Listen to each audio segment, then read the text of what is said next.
और मेरे सुरवीरों, कैसे हो? तो आज हम पढ़ेंगे नंबर सिस्टम, यानी कि जो संख्या पद्धति है उसके हम क्वेश्चन सॉल्व करेंगे। बहुत ही बेसिक सा चैप्टर है और बहुत ही बेसिक से रूल हैं जो कि आप क्वेश्चन के थ्रू समझ जाओगे। तो मैं फालतू की चीजें ना पढ़ाते हुए आपको सीधा क्वेश्चंस की प्रैक्टिस करा देता हूं। तो देखो, जैसे कि पहला क्वेश्चन दिया है कि 3 क्रमागत धनात्मक संख्याओं के वर्गों का योग 365 है, तब उन संख्याओं का योग कितना है? अब देखो, क्वेश्चन ऑप्शन भी दिया गया है आपके सामने। खैर, हम सीधा देखते हैं। जब भी 3 क्रमागत संख्याएं पूछेगा ना, तो 3 क्रमागत संख्याओं का करोगे क्या? मान लो कि एक संख्या x है, ये बीच वाली संख्या, ठीक है। तो इसके पहले कौन सी संख्या होगी, यानी इसके पूर्ववर्ती संख्या -1 x माइनस, और इसके उत्तरवर्ती यानी बाद वाली संख्या x प्लस 1। तो हो गई ना तीनों संख्याएं हमारी। अब ये क्वेश्चन में कह रहा था कि इनके वर्गों का योग, यानी कहने का मतलब इसका भी वर्ग करो, इसका भी वर्ग करो, इसका भी वर्ग करो, ठीक है। और इनका योग जब करते हैं तो वो कितना हो जाता है? 365। बात आ गई समझ में?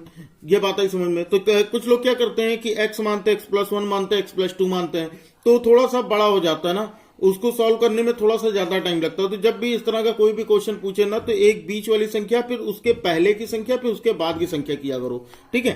तो यहां पर हम a माइनस बी का होल स्क्वायर लगा लेंगे। देखो, ये आइडेंटिटी तो पढ़े हो गए ना, ये दोनों आइडेंटिटीज तो पढ़े हो। एक होता है a माइनस बी का होल स्क्वायर, तो ये क्या होता है? a square plus B square plus 2ab, ये पढ़े हो ना।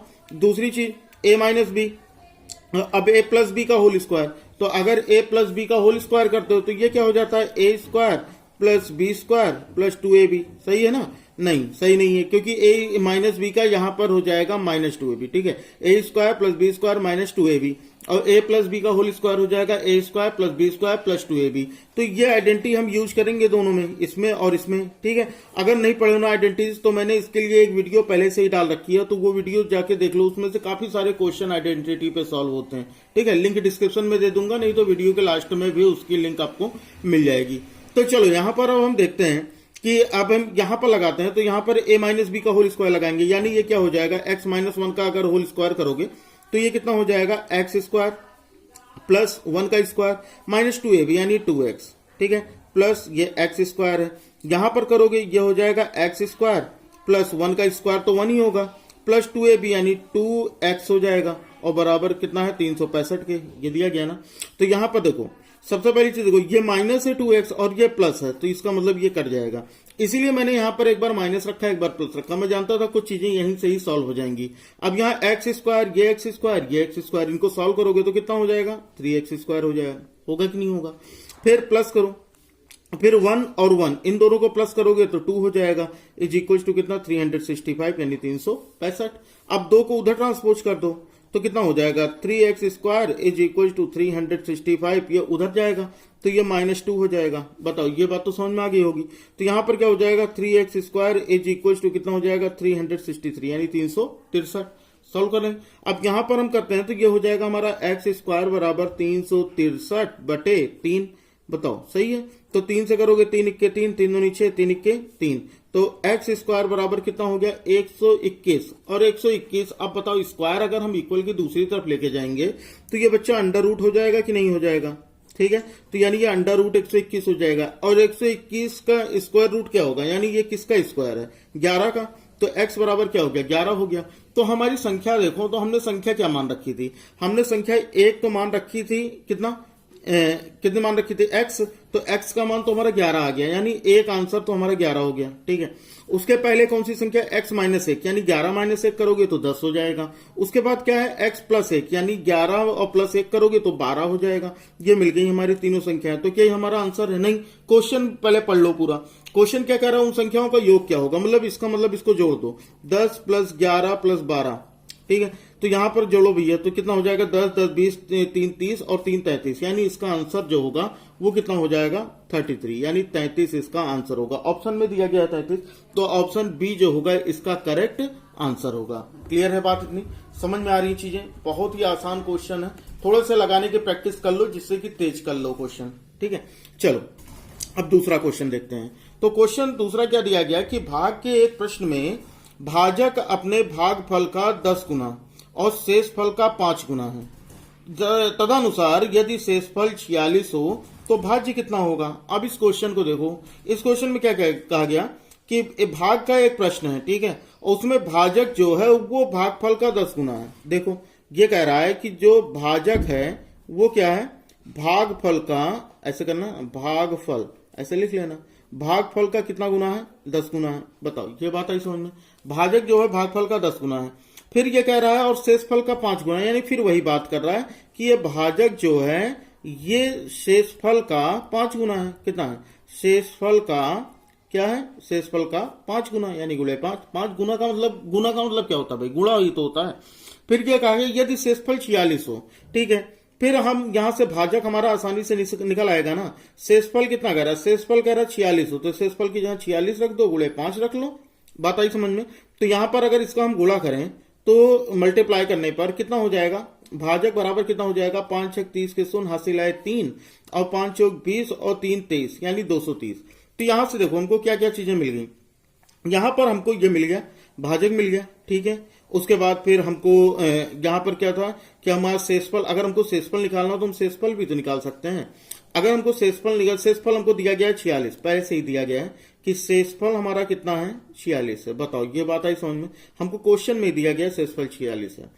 अच्छा भागफल निकाल सकते हो क्या, तो अगर हमें भागफल निकालना हो तो भागफल बराबर क्या हो जाएगा, बहुत ध्यान से देखना, भाजक बराबर भागफल गुणे 10, तो भागफल बराबर भाजक बटे 10 होगा कि नहीं, क्योंकि ये गुणा है ना, इधर आएगा तो भाग हो जाएगा। तो इसका मतलब ये क्या हो जाएगा हमारा, भाजक बटे 10। और भाजक हमारा कितना है, भाजक हमारा कितना है 230, तो यानी ये 230 बटे 10 हो जाएगा। सही है। अभी जीरो से ये जीरो कैंसिल हो जाएगा तो बचेगा कितना, 23 बचेगा। भाई देखो यहां पर भाजक बराबर भागफल गुणे 10 दिया था ना, हमने यहां से भाजक तो निकाल लिया अपना, तो यहां पर हमने भाजक की वैल्यू रख दी, ठीक है 230, और हमें भागफल निकालना है तो ये गुणा है 10 का। अब इधर आएगा इक्वल की दूसरी तरफ तो ये भाग हो जाएगा, तो हमने भाग कर दिया तो ये 23 आ गया। अब हमें निकालना क्या था क्वेश्चन में, भाज्य कितना है, तो भैया सीधा सा फॉर्मूला होता है, जानते हो ना क्या होता है, भाज्य बराबर भाजक गुणे भागफल प्लस शेषफल, भाज्य बराबर भाजक गुणे भागफल प्लस शेषफल, यही तो होता है ना। अब यहां पर हमको करना क्या है भैया, देखो जो जो चीजें हमको पता लगी हैं वो रख दो। भाजक कितना है 230 रख दिया। भाई देखो समझो बात को ना, क्या कह रहा है, भाजक कितना है हमारा, भाजक 230 है, तो हमने यहाँ पर 230 रख दिया, ठीक है। उसके बाद क्या कह रहा है, भागफल कितना है, भागफल हमारा 23 है, तो हमने भागफल की जहां 23 रख दिया, 23 ही तो है। प्लस शेषफल हमारा कितना है, शेषफल हमारा 46 है, तो हमने यहाँ पर क्या रख दिया, 46 रख लिया।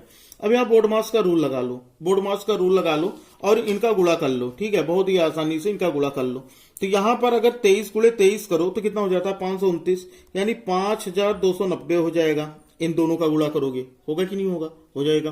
प्लस इसमें 46 ऐड कर दो। अब इसमें अगर 46 ऐड करते हो तो ये कितना हो जाएगा, 46 ऐड करो तो कितना हो जाएगा, 0 और 6 ऐड करोगे कितना हो जाएगा, 6 हो जाएगा।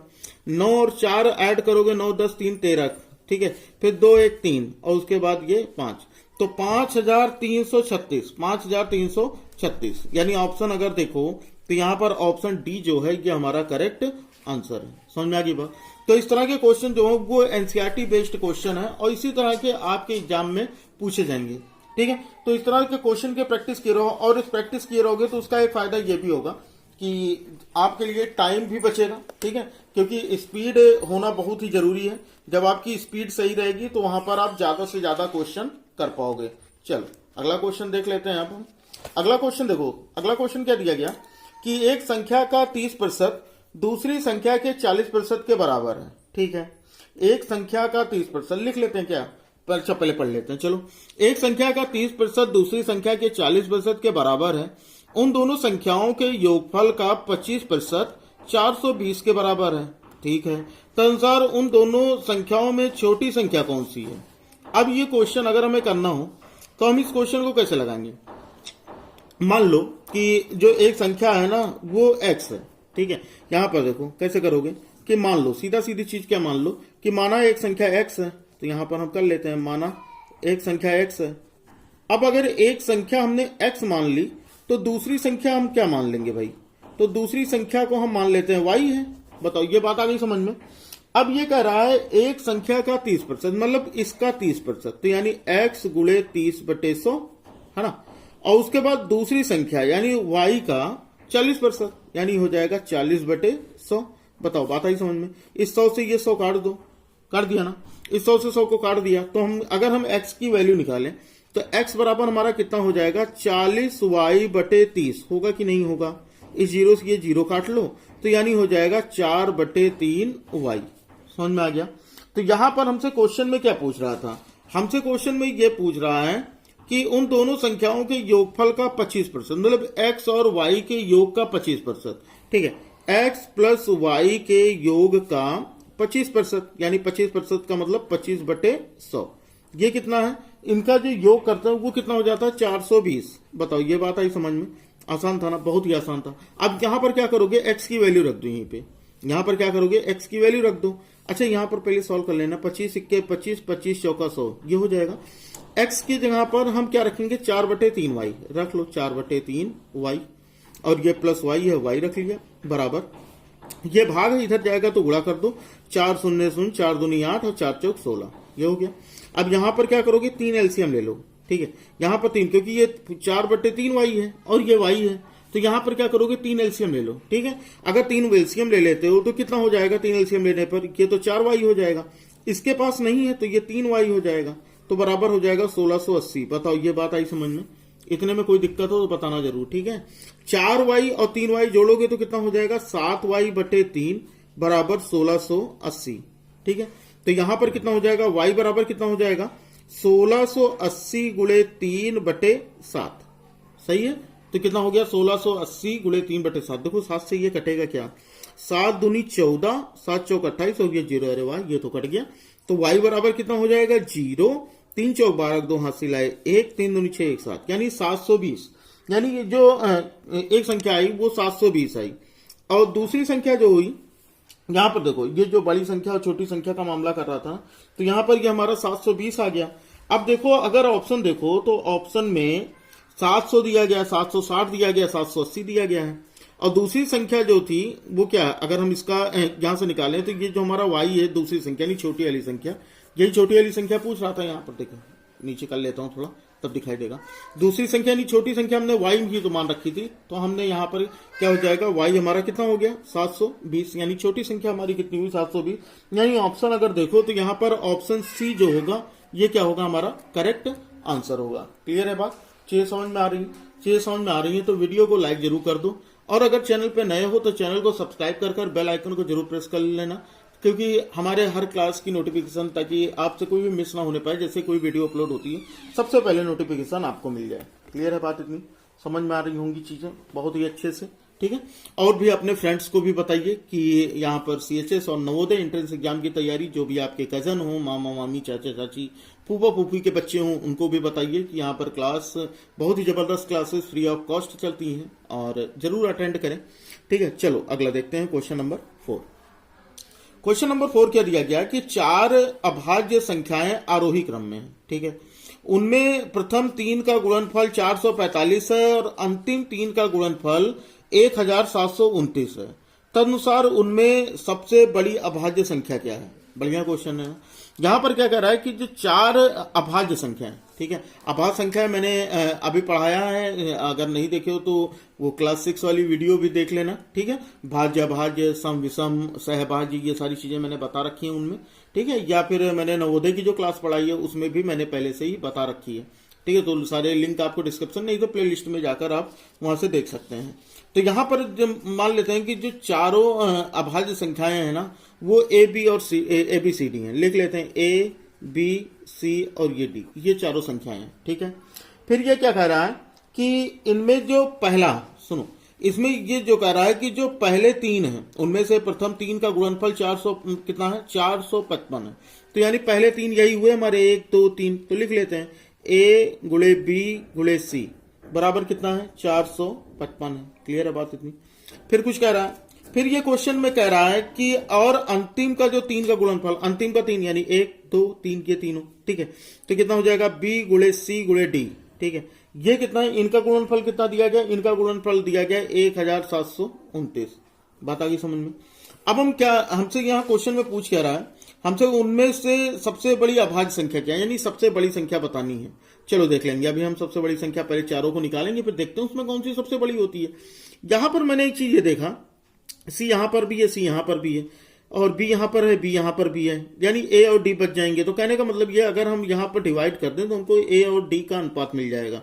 तो हम इन दोनों को डिवाइड कर देते हैं। कैसे करेंगे कि ए गुणे बी गुणे सी बटे बी गुणे सी गुणे डी, ठीक है। और यहां पर हो जाएगा 455 बटे 1729। बताओ, इतनी बात आई समझ में। अब यहां पर हम सी से ये सी काट लेते हैं, इस बी से ये बी काट लेते हैं, यानी हमारा बच जाएगा ए बटे डी बचेगा। यहां पर अगर हम इन दोनों को सिंप्लीफाई करें, ठीक है, इन दोनों को अगर हम सिंप्लीफाई करें तो ये किससे डिविजिबल होगा। एक चीज देखो, बहुत सीधी सी चीज है, अगर हम इसको डिवाइड करें तो ये किससे डिवाइड होगा, ठीक है। तो इसको हम 91 से काट लेते हैं। 91 से अगर इसको काटोगे तो ये 19 बार होगा, ठीक है, और इसको काटोगे तो ये 5 बार होगा, यानी ए अपॉन डी का जो आएगा वो आएगा 5/19। समझ में आ गया इतना। तो 5/9 हो गया। यानी इसमें देखो तो ये हमारी सबसे बड़ी संख्या, ये हमारी सबसे, यही आरोही क्रम में लिखा ना, तो ये बड़ा, फिर ये उससे छोटा, फिर उससे छोटा, फिर सबसे छोटा, तो यानी सबसे बड़ी संख्या जो होगी वो क्या होगी, 5 हो जाएगी। और जो सबसे छोटी संख्या है, यहां पर देखो, इसमें जो भी है आरोही क्रम में है, तो आरोही क्रम का कहने का मतलब क्या है, आरोही क्रम यानी एक होता है आरोहण, मतलब नीचे से ऊपर, यानी ये छोटा, फिर उससे बड़ा, फिर उससे बड़ा, फिर सबसे बड़ा। तो यानी जो सबसे छोटी संख्या होगी वो क्या होगी, 5 होगी, और जो सबसे बड़ी संख्या होगी वो क्या हो जाएगी, हमारी 19 हो जाएगी। इसका मतलब जो हमारी सबसे बड़ी संख्या है, क्वेश्चन में हमसे क्या पूछा था, क्वेश्चन में हमसे पूछा था कि उनमें सबसे बड़ी अभाज्य संख्या, तो सबसे बड़ी अभाज्य संख्या कौन सी है, 19 ही तो हुई। यानी यहाँ पर हमारा ऑप्शन कौन सा हो जाएगा, ऑप्शन अगर चेक करो तो ऑप्शन जो होगा सी, ये हमारा करेक्ट आंसर होगा, ठीक है। ये आरोही में थोड़ा सा कंफ्यूजन, आरोही का मतलब समझ लेना, जैसे होता है झंडारोहण, याद रखना, ठीक है। जैसे याद रखना कि कैसे याद रखोगे कि आरोह कैसे, झंडारोहण, ठीक है। तो इसका मतलब क्या होता है, इसका मतलब जो झंडा होता है वो नीचे से ऊपर की ओर जाता है, नीचे से ऊपर की ओर जाता है, तब यहां पर ये होस्ट होता है, यानी ये यहां पर फहराने लगता है, ठीक है। तो इसका मतलब नीचे से ऊपर, यानी छोटे से बड़ा, छोटे से, जब भी आरोही आएगा ना, छोटे से बड़ा, तो यानी छोटी संख्या हमारी 5 हो जाएगी और बड़ी संख्या हमारी 19 हो जाएगी। बताओ, बात आई समझ में, है ना। थोड़ा सा ये चीज है ना, कंफ्यूजन क्रिएट किया करो, जब कंफ्यूजन क्रिएट करोगे तो वो चीजें काफी लंबे समय तक याद रहेंगी। क्लियर है बात इतनी। चलो, समझ, उम्मीद करता हूं आपको समझ में आ रहा होगा, और अब तक आपने वीडियो को लाइक भी कर दिया होगा। तो चलो अगला क्वेश्चन देख लेते हैं। अगला क्वेश्चन देखो, अगला क्वेश्चन क्या दिया गया कि दो संख्याओं का योगफल और गुणनफल क्रमशः 5 और 6 है। अच्छा, फिर क्या करा, उनके वर्गों के व्युत्क्रमों का योग क्या होगा। भाई क्वेश्चन तो बड़ा जबरदस्त है। दो संख्याएं क्या मान लें हम, एक्स और वाई मान लें, ठीक है। तो यहां पर क्या कह रहा है कि दो संख्याओं का योगफल, तो दो संख्याएं मान लेते हैं कि एक्स है और वाई है, ठीक है। अब हम इसी पे सॉल्व कर लेते हैं। दो संख्याएं हमारी कौन कौन सी होगी, एक्स और वाई हो गई। तो ये कह रहा है कि इनका जो योगफल है वो 5 है, यानी एक्स प्लस वाई बराबर कितना है, 5 है।